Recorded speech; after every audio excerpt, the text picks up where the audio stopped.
Everyone, welcome back to my channel के guidance में। तो फाइनली जो ये क्लास 10th के स्टूडेंट के लिए होने वाले, क्योंकि इस वीडियो में बात करने वाले जो फिजिक्स का, तो मैं आज से जो सेशन स्टार्ट किया हूँ, तो इसमें मैं आपको एक दिन में कम से कम एक टॉपिक में कवर करने की कोशिश करूँगा अपने तरफ से, क्योंकि जो आप लोग का बोर्ड एग्ज़ाम है डेट से फाइनली पहले आ चुका है। तो आप लोग मैं जितना कवर कराऊँगा आप लोग उसको कवर करते जाए। इससे पहले मैंने एक दिन पहले मैंने जो 1.5 घंटे की वीडियो में समथिंग जो था मैंने उसको अपलोड किया था, उसको नहीं देखा तो उस वीडियो को चेकआउट कर ली, क्योंकि उस वीडियो से आपको कम समय में ज़्यादा नंबर स्कोर करने का आपको मिल सकता है। क्योंकि मैं उसमें जो जितने भी इंपॉर्टेंट क्वेश्चंस प्रीवियस ईयर से जितने भी इंपॉर्टेंट क्वेश्चन मैंने उसको इंक्लूड किया है, ठीक है। तो इस वीडियो में चलिए बात करते हैं क्लास 10th के लिए, ठीक है। तो ये चैप्टर जो होने वाला प्रकाश का परावर्तन अपवर्तन, ठीक है। इससे पहले छोटे से रिक्वेस्ट है, चैनल को सब्सक्राइब नहीं किया तो चैनल को सब्सक्राइब कर ले, ठीक है। चलिए स्टार्ट करते हैं। तो स्टार्ट करते हैं कि देखिए, प्रकाश किरण गमन करती है। जो प्रकाश किरण होती है वो सदैव का एक सीधी रेखा में गमन करती है, ठीक है। सर कैसे सीधी रेखा में गमन करती है? जब भी अगर आपको एग्जाम्पल लेना चाहते हैं तो ले सकते हैं इजली। क्यों कि कोई भी प्रकाश के, अगर आप मान लीजिए कि आप अपने घर में, ठीक है, तो उसके अगर आपके घर में अगर कोई छिद्र के द्वारा बाहर से प्रकाश की किरण लाइट आती है, तो आप वहाँ से अगर विजुअलाइज करेंगे, मतलब वहाँ से आप देखेंगे कि प्रकाश जो है एक सीधी रेखा में क्या करती है, गमन करती है, ठीक है। अच्छा, आप लोग ये कमेंट करके हमें ये बताएं, प्रकाश जो है, प्रकाश तरंगे जो है वो अनुदैर्ध्य प्रकृति के कि अनुप्रस्थ प्रकृति के, ठीक है। चलिए आगे क्वेश्चन करते हैं। आगे क्वेश्चन कह रहा है कि प्रकाश का वेग होता है न्यूनतम। देखिए, प्रकाश का जो वेग होता है न्यूनतम किस में होता है? आपके सामने 4 ऑप्शन, देखिए, निर्वात में होता है, जल में होता है, ठीक है, वायु में होता है या कांच। तो प्रकाश का जो वेग होता है न्यूनतम जो होता है निर्वात में होता है। किस में होता है? सॉरी, कांच में होता है। इज द राइट ऑप्शन, ठीक है। यानी प्रकाश का वेग जो होता है न्यूनतम किस में होता है? कांच में होता है, यानी D is the right option. चलिए नेक्स्ट क्वेश्चन क्या है? नेक्स्ट क्वेश्चन कह रहा है कि मोटर गाड़ी के चालक के सामने लगा, जो मोटर गाड़ी है उसके चालक के सामने लगा जो रहता है, मोटर गाड़ी चालक है उसके सामने लगा जो रहता है वो क्या होता है? उत्तल दर्पण। सर उत्तल दर्पण ही क्यों लगाते हैं? हम अवतल दर्पण का भी तो उपयोग कर सकते हैं, सॉरी उत्तल लेंस का भी तो उपयोग कर सकते हैं। तो देखिए, उत्तल दर्पण का हम उपयोग कैसे देखिए, उत्तल दर्पण जो है वस्तु का जो प्रतिबिंब है वो देखिए आभासी बनाता है, ठीक है। और कैसा बनाता है? वो सीधा बनाता है, वस्तु से छोटा बनाता है। कैसा बनाता है? आभासी एक तो बनाता है और सीधा बनाता है, और वस्तु से क्या करता है, यानी कि उस इमेज से छोटा बनाता है, यानी कि किसी भी ऑब्जेक्ट के छोटा बनाता है, ठीक है। अगर इसी पे अगर हम अवतल दर्पण की बात करते हैं, अगर उत्तल दर्पण के प्लेस पे अगर अवतल दर्पण का उपयोग करते हैं, तो वहाँ पे उसका इमेज जो कैसा बनेगा? इमेज तो उसका वास्तविक बनेगा, यानी कि अगर वो उल्टा आ रहा होगा तो उल्टा ही बनेगा। और कैसा बनेगा? वस्तु से बड़ा बनेगा। मतलब कोई अगर ऑब्जेक्ट है, अगर पास में होगा तो बड़ा इमेज देगा, अगर कोई ऑब्जेक्ट दूर में है तो बहुत छोटा इमेज देगा, ठीक है। तो इसीलिए हम इसको कौन सा लेंस दर्पण का उपयोग करते हैं? उत्तल दर्पण, यानी कॉन्वेक्स मिरर का, ठीक है। आगे क्वेश्चन देखते हैं। देखिए, मोटर कार के हेडलाइट में किसका उपयोग? देखिए, मोटर कार जो होता है उसके हेडलाइट जो होता है, अगल बगल जो हेडलाइट होते हैं उसमें हम अवतल दर्पण का उपयोग करते हैं। किसका करते हैं? अवतल दर्पण का उपयोग करते हैं। सर अवतल दर्पण का ही क्यों उपयोग करते हैं? अभी तो आप इससे पहले जो ऊपर क्वेश्चन था उसमें आपने उत्तल दर्पण का उपयोग कराया था। क्यों? क्योंकि अगर कोई भी पीछे से आते हुए वस्तु को देखने के लिए हमें आभासी वस्तु से छोटा और उससे छोटा साइज का इमेज की जरूरत पड़ती है, इसीलिए हम उत्तल दर्पण का उपयोग करते हैं। क्यों करते हैं? कि उत्तल दर्पण जो है तो वस्तु यानी अभिसारी प्रकृति की होती है। ये प्रकाश की किरणों को क्या करती है? समेटती है, ठीक है। ये क्लियर है? तो आगे क्वेश्चन नंबर 5 पे आते हैं। क्वेश्चन नंबर 5 क्या कह रहा है कि समतल दर्पण द्वारा प्रतिबिंब होते हैं। कि समतल दर्पण के द्वारा बड़ा प्रतिबिंब जो होता है ऑलवेज कैसा होता है? काल्पनिक होता है। कैसा होता है? काल्पनिक होता है, यानी कि B is the right option. चलिए आगे क्वेश्चन देखते हैं। आगे क्वेश्चन कह रहा है कि लेंस की जो क्षमता का मात्रक होता है। देखिए, लेंस का जो क्षमता होता है इसका मात्रक क्या होता है? डायप्टर होता है। डायप्टर कैसे होता है? पी इक्वल टू क्या होता है? देखिए, पी इक्वल 1/f, ठीक है, 1/f होता है। इसका जो क्षमता का मात्रक क्या होता है? डायप्टर होता है, ठीक, ये क्लियर है। चलिए आगे क्वेश्चन देखते हैं। तो आगे क्वेश्चन कह रहा है, अगर इसमें न्यूमेरिकल को मैं न्यूमेरिकल भी करा दूंगा, ठीक है। आगे क्वेश्चन कह रहा है कि प्रकाश की किरण का पथ दर्शाने वाले चित्रों को कहते हैं। प्रकाश के जो किरण है, प्रकाश की किरण हमने मान ली कि आ रही है कोई तल है, ठीक है, हमने ये प्रकाश की किरण आ रही है, ठीक है, ये अवतल दर्पण हमने मान लिया, उत्तल दर्पण, ठीक है, ठीक ठीक है, हमने मान लिया। तो कह रहा है प्रकाश के आने वाली किरणों का जो पथ है वो दर्शाने वाले चित्र को, यानी किरण जो हो किसको दर्शाती है, यानी किरण आरेख हमें बताना है, ठीक है, यानी कि ए इज द राइट ऑप्शन। चलिए आगे क्वेश्चन देखते हैं। तो क्वेश्चन आगे कह रहा है कि देखिए, दो डायोप्टर, अब क्या क्या एक न्यूमेरिकल लागे, दो डायोप्टर क्षमता वाले लेंस का फोकांतर, मतलब इसके फोकल लेंथ क्या होगा? जस्ट मैंने एक इस क्वेश्चन से पहले मैंने आपको बताया कि फॉर्मूला जो होता है P इक्वल टू 1/f होता है, ठीक है। P इक्वल टू 1/, देखिए हमें डायमीटर कितना दिया, यानी कि 2 डायमीटर दिया है। अगर ये देखिए डायमीटर हमेशा हम सेंटीमीटर में लेते हैं, फोकस दूरी जो होगा हम सेंटीमीटर में आएगा, ठीक है। अब देखिए अगर पॉजिटिव आएगा तो हम समझ जाएंगे ये उत्तल दर्पण होगा, नेगेटिव आएगा तो हम समझ जाएंगे अवतल है, ठीक है। तो फोकल लेंथ निकालते हैं P equal to 1, F equal to 1/P हो जाएगा, ठीक है। चलिए 1/P एज इट रखते हैं, 2 डायमीटर 2 यहाँ पे लिखते हैं और 50 सेंटीमीटर, ठीक है, 100 सेंटीमीटर हो जाएगा। जब 2 से कैंसिल, देखिए हमेशा सेंटीमीटर में लेते हैं, ठीक है। तो यहाँ से अगर हम फोकल लेंथ की बात करते हैं 50 सेंटीमीटर, देखिए आप 50 सेंटीमीटर यहाँ से आ गया।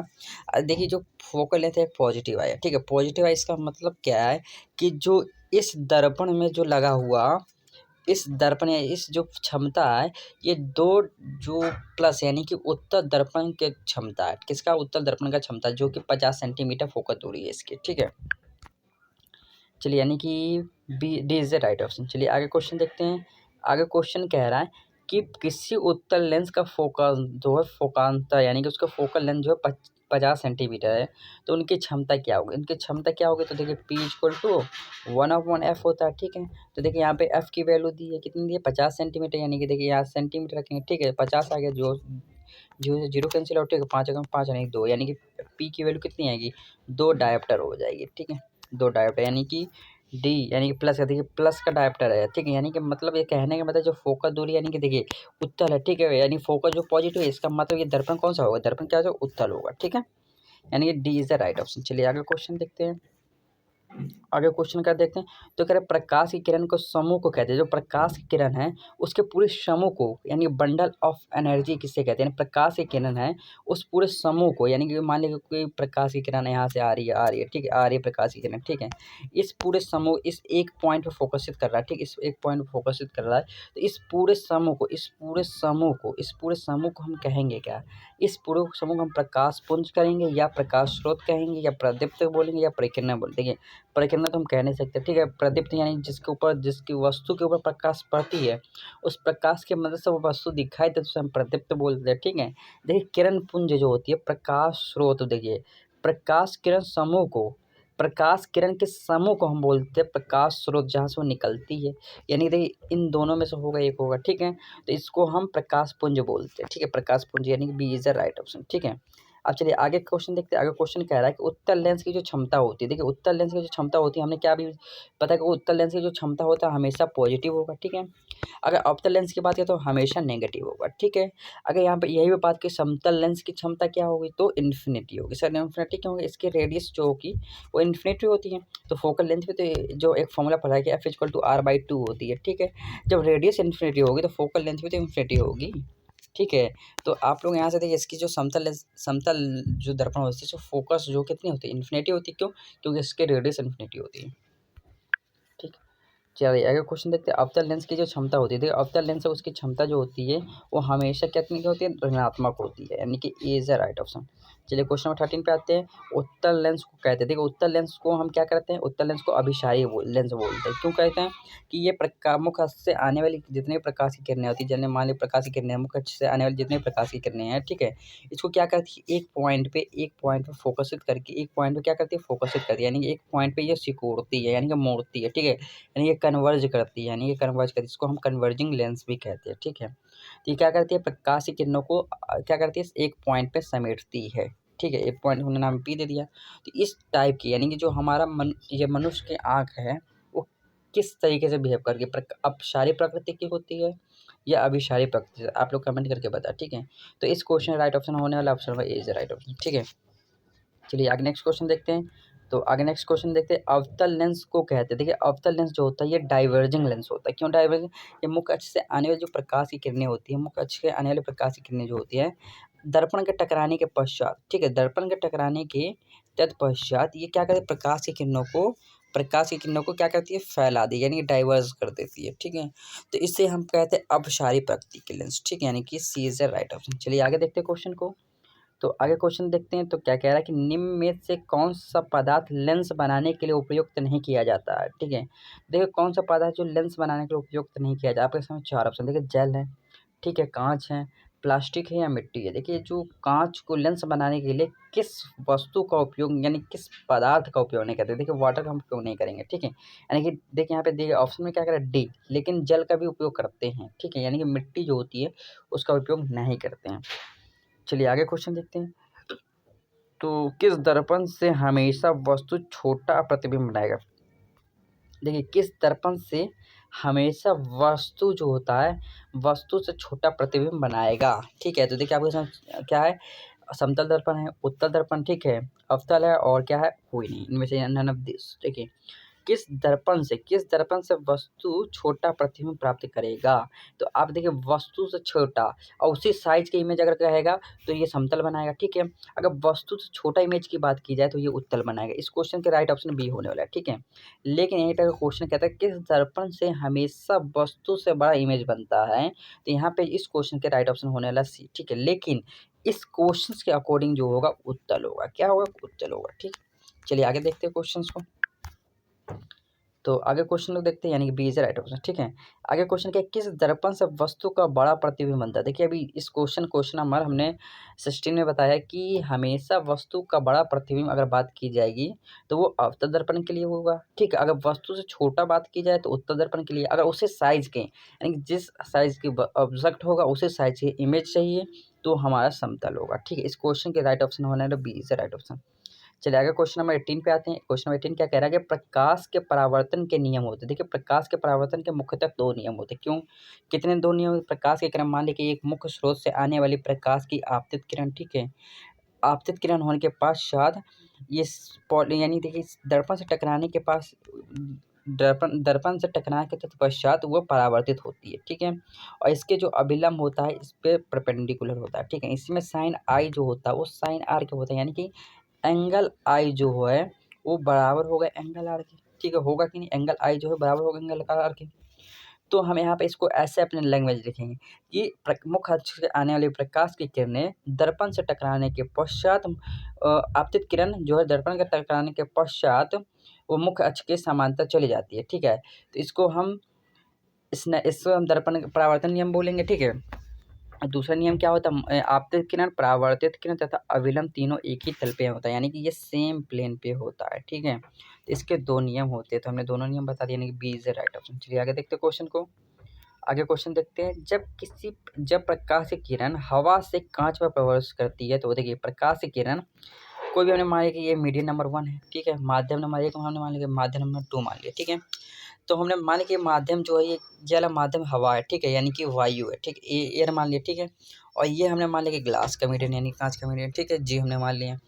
करें प्रकाश की किरण हवा से, यानी कि ये हवा से कांच में प्रवेश करती है तो मूर्ति क्या है। तो हमने देखिए प्रकाश की किरण हवा से, ठीक है, सॉरी ये हवा से, ठीक है, अगर कांच में प्रवेश करती है, कांच में प्रवेश करती है तो ये हमने मान लिया कि अविलंब है इसका, ठीक है। तो कांच की किरण जो हवा से वायु से कांच में प्रवेश करती है तो ये अभिलंब की ओर थोड़ी बेंड हो जाती है। जाना चाहिए था इसको तो ऐसे, ठीक है, ऐसे, लेकिन ये अभिलंब की ओर बेंड हो गए, ठीक है। यानी कि अभिलंब की ओर हम लोग गए, यानी कि ये अभिलंब की ओर क्या हो गए, निकट आ गए। क्यों, यानी कि B is a right option. चलिए आगे क्वेश्चन देखते हैं। तो क्या आगे क्वेश्चन क्या है, फोटोग्राफिक कैमरा का अभिदर्शक होता है। देखिए फोटोग्राफी कैमरा का अभिदर्शक होता कौन से लेंस का इसमें करते हैं, तो इसमें करते हैं किस लेंस का उपयोग करते हैं, तो उत्तल लेंस का करते हैं, यानी ए इज द राइट ऑप्शन, ठीक है।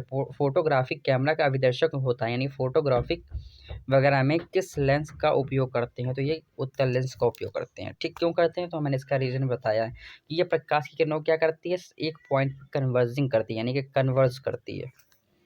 आगे क्वेश्चन करते हैं कि साइडर मिरर के रूप में, साइडर मिरर यानी कि साइड मिरर के रूप में किसका उपयोग करते हैं। साइड मिरर की बात की जा रही है यहाँ पे, तो साइड मिरर के रूप में हम यहाँ पे अवतल दर्पण का उपयोग करेंगे, ठीक है, सॉरी उत्तल दर्पण का उपयोग करेंगे।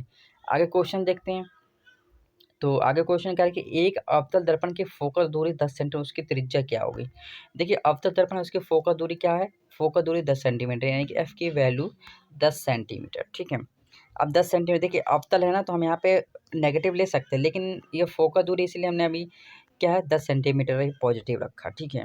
और इसकी वक्रता त्रिज्या यानी आर का मान पूछा है, तो फॉर्मूला का जानते हैं, एफ इक्वल टू क्या होता है, R/2 होता है, ठीक है। R/2 होती हैं, यानी F is equal to R/2 होती है, तो 10 रखेंगे अपॉन में R/2 हो गया, ठीक है। जब इसको क्रॉस मल्टीप्लाई करेंगे, ठीक है, तो R की वैल्यू यहाँ पे 20 आ जाएगी, यानी 20 सेंटीमीटर, ठीक है। चलिए आगे क्वेश्चन देखते हैं, यानी कि B is the right option. चलिए आगे क्वेश्चन देखते हैं। तो आगे क्वेश्चन है निर्गत किरण। देखिए क्या, निर्गत किरण एवं अभिलंब के बीच कोण को कहते हैं। निर्गत किरण मतलब प्रकाश किरण, आने वाली किरण, ठीक है, और अभिलंब के तत्पश्चात ये जाने वाली किरण को, देखिए हम इसको कहते हैं निर्गत किरण, ठीक है। इसको इस तरह से निर्गत किरण भी बोलते हैं और आपतित किरण भी बोलते हैं। ये साइन आई हो, सॉरी आई होता है, ये एंगल आर होता है, ठीक है। तो निर्गत किरण जो होता है अभिलंब के बीच, अभिलंब के बीच या अभिलंब के बीच का कोण जो होता है वो निर्गत कोण कहलाता है। क्या, निर्गत कोण, यानी कि B C is the right option. आगे क्वेश्चन देखते हैं, क्वेश्चन नंबर 14 यानी कि 24। तो क्या है कि सरल सूक्ष्मदर्शी में किसका उपयोग करते हैं। सरल सूक्ष्मदर्शी होता है, उसमें हम किसका, उत्तल लेंस का उपयोग करते हैं। D is the right option. Sir उत्तल लेंस का ही उपयोग क्यों करते हैं, क्योंकि ये प्रकाश की किरणों का एक पॉइंट पे कन्वर्जिंग करती है, यानी कन्वर्ज करती हैं। देखिए हमने मान लिया कि ये संयुक्त संयुक्त फोकस, सरल जो फोकल लेंथ हमने बनाया, इसमें देखिए हमने एक अविदर्शक लेंस बना दिया, ठीक है, एक हमने नेत्रिका लेंस बना दिया, ठीक है। अविदर्शक लेंस हमने बना दिया, एक नेत्रिका लेंस बना दिया, ठीक है। अब यहाँ से मुख्य अक्ष से आने वाली हमने माना कि प्रकाश की किरण यहाँ पे आ रही है, ठीक है। तो अविदर्शक लेंस के टकराने के पास ये क्या होगी, मुख्य अक्ष के समांतर चली जाएगी, ठीक है। और यहीं से हमने माना कि एक इमेज हमने मान ली कि ए और ओ मान लिया कि कोई ऑब्जेक्ट है, ठीक है। तो यहीं से एक इमेज मुख्य ऑप्टिकल सेंटर के समांतर जाएगी, ठीक है। ऑप्टिकल के सेंटर से समांतर जाने के बाद जिस पॉइंट पे ये मिलती है अथवा मिलती हुई प्रतीत होती है, यहाँ से एक मुख्य अक्ष के समांतर प्रकाश की किरण आएगी, ठीक है। और आने के पश्चात यहाँ पे क्या होगा, आई होगा, ठीक है, यानी कि आँख होगा हमारा, ठीक है, आँख होगा, ठीक है। तो यहाँ से देखने के पश्चात इसका जो इमेज होगा यहाँ कुछ यहाँ पे बनेगा, ठीक है, यहाँ पे इमेज बनेगा, ठीक है। तो ये हमने माना कि ए डैश बी डैश जो है इस वस्तु का, इस वाले वस्तु का कैसा इमेज है, देखिए उल्टा इन्वर्टेड है, ठीक है, यानी इस वस्तु का उल्टा, यानी कि उल्टा वास्तविक अब वस्तु से कितना बड़ा बड़ा इमेज बनता है, ठीक है, ठीक है। इसलिए हम इस लेंस में किसका उपयोग करते हैं, तो ये करते हैं उत्तल लेंस का। चलिए आगे क्वेश्चन देखते हैं, इसका कंस्ट्रक्शन भी मैंने बता दिया, ठीक।